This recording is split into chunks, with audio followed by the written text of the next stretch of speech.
يعطيكم العافية أحبائي المشاهدين. اليوم إن شاء الله بيساوي لكم أكلة ستروغانوف الدجاج. طبعا هاي الأكلة روسية إخواتي، إن شاء الله جربوها إن شاء الله بتعجبكم. هلا عندي تقريبا 3/4 الكيلو من صدور الدجاج. طبعا أنا غاسلتهم ومصفيتهم من المي، وعندي كاسة كبيرة من الفطر، وعندي تقريبا لتر من الحليب، وعندي 3 معالق كبيرة من الطحين، وعندنا بصلة كبيرة مقطعة جوانح، والبهارات عندي طبعا زنجبيل، وعندنا معلقة صغيرة من الزنجبيل، ومعلقة صغيرة من الفلفل الأسود، وعندي معلقتين كبار من الزبدة، ومعلقة كبيرة من الخردل، وعندي طبعا معكرونة. هلا اخواتي بالنسبة فيكم تحطوا يعني تسلقوا معكرونة جنبها، وفيكم تساووا رز أبيض، وإن شاء الله اليوم رح ساوي لكم إياها من دون كريم الطبخ. هلا بسم الله نبلش بالطريقة. هلا هون بنحط الزيت النباتي تقريبا 3 معالق كبيرة، بنحط الزبدة،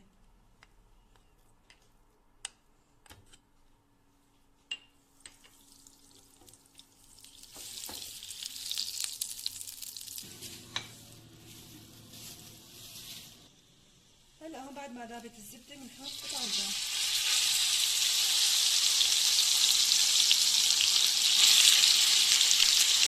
هلا هون بنقلي الدجاج على دفعتين. هي أول دفعة، طبعا نستناهم ياخذوا لون من تحت بعدين بنقلبهم. هلا هون اخواتي بنقلبهم على الطرف الثاني.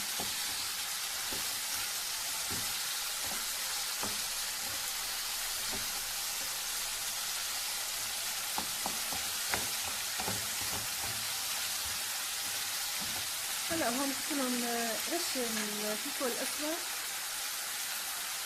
ورشه من الزنجبيل، بنقلبهم.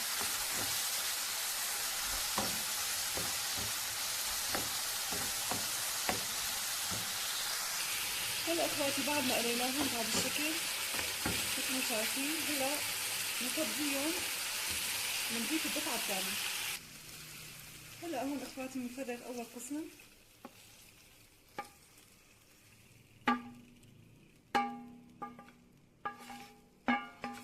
هلا اخواتي بنحط الدفعه الثانيه.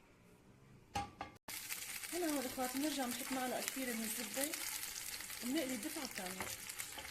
هلا هون بين ما عنا نقلي الدجاج بنحط المعكرونه مسلقه، بنحط ملح طبعا ونسلق المعكرونه. بسم الله.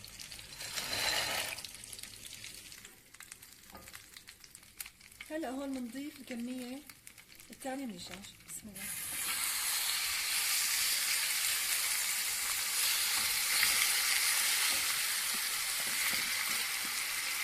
بنزرعهم بنقلاهم هنا.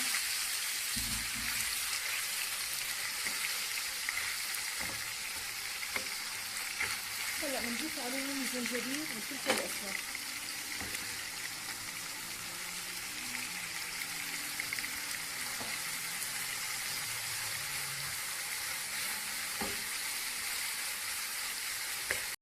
هلا اخواتي بنقلبهم على الطرف الثاني.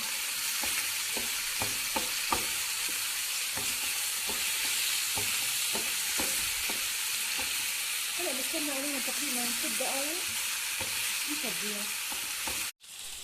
هلا هون بعد ما اخذوا هذا اللون عنا بعد 6 دقائق تقريبا، كمان اخواتي بسم الله بنفضيهم.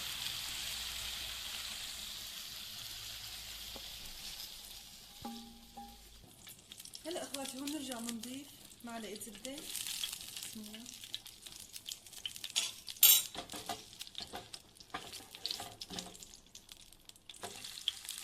هلا بعد ما حطينا الزبده بنحط البصل. بسم الله.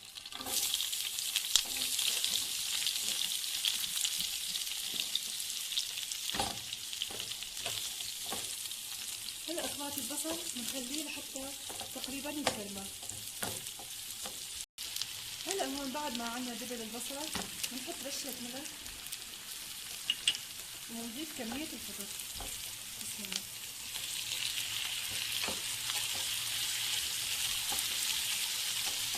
هلا اخواتي بنضل بنقلبهم طبعا لحتى عنا ياخذوا يكرملوا، ياخذوا عنا لون.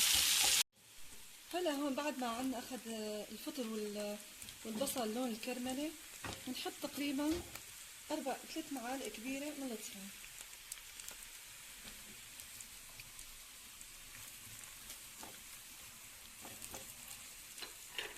هلا بنقلبهم منيح اخواتي بهذا الشكل. بنضيف عليهم كاسة كبيرة من المي المغلية. هلا هون بنضيف عليهم كاسة كبيرة من المي. بسم الله.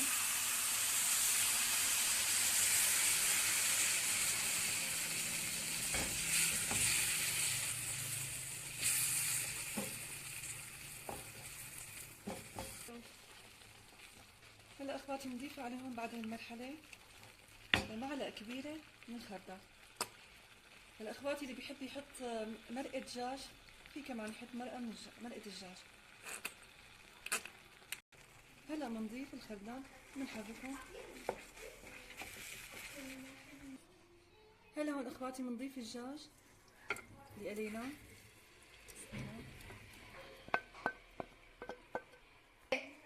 وبنضيف عليهم الفطر والبصل.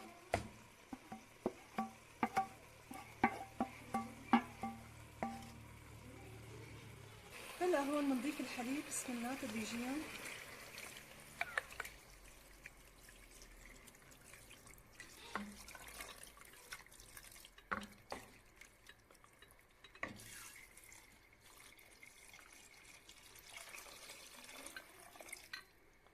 هلا اخواتي نحركهم بسم الله. هلا اخواتي بنستناهم تقريبا 5 دقائق لحتى عنا يتعقدوا، وان شاء الله بتكون الوصفة خالصة عنا. هلا هون بعد ما تسبكت عنا مثل ما شايفين الاخوات هيك جمادتها منيحة. لما بدنا نضيف المعكرونة، بتعرفوا المعكرونة نشويات بتعطيها كثافة. هلا بسم الله. هلا فيكم تحطوها مثل ما هي المعكرونة وتحطوا الصوص والدجاج فوق منها، وفيكم تخلطوها معه. انا رح اخلطها مع اخواتي مشان المعكرونة تمتص الصلصة. بسم الله. طبعا حوالي نص كيلو من المعكرونة.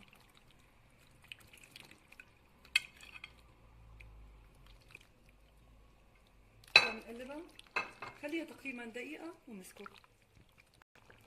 هلا هون اخواتي بنحط كمية الملح اللي احنا بنرغبها، بنحركهم بسم الله.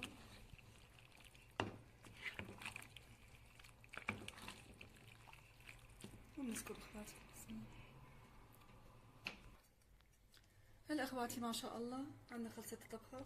هلا نسكت بسم الله.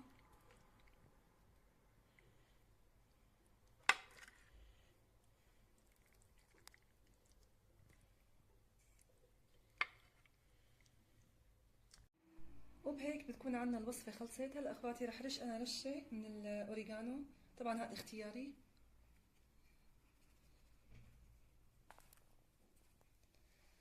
والف صحة وهنا.